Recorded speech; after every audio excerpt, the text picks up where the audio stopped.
Simboo Laloo nagaa keetii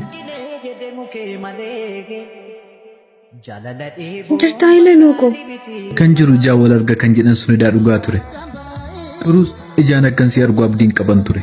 anis akkasuma qaamaan fagaadhus yaadaan garuu fagaachuu hin dandeenye. Sirraa bareedee jira. Bultiin siif ta'eera natti fakkaata. Galatoon atis waa'ee sirraa bareedee jira. Kan kollee dhiisi. Itti naara galfadha.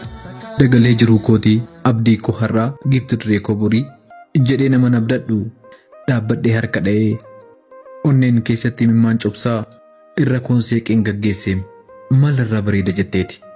Laloo dhiisikaa isa na yaadachiisin amma wanti hundumtuu darbee jira. Kana booda kan jiru sirreessuuf yaalu. Kan darbisiifi malee anaaf kaleen har'umaam na dhiisee deemuu hin dandeenye. Ani siree kee kan taate akkasiif kennuu nan amana. Waa maraafuu gammachuun kee gammachuu kooti. Siif gammadeen jira.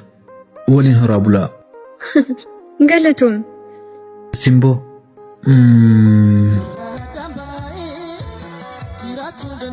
Bareedduu koo nan ture miti? Lakki. Dhiifama. Dafanii herreega narraa fudhachuu didaniim. Rakkoon qabu. Maali? Wal beektu moo? Eeyyee hiriyaa koo waliin baradhe. Dhugaa moo? Beekan jedhama. Lalisaa. Haa deemnu. Tole haa deemnu. Boneti miti bekta, boneti miti ani boe tan sidabe. Tuka male bosi jiko soso banda dabe.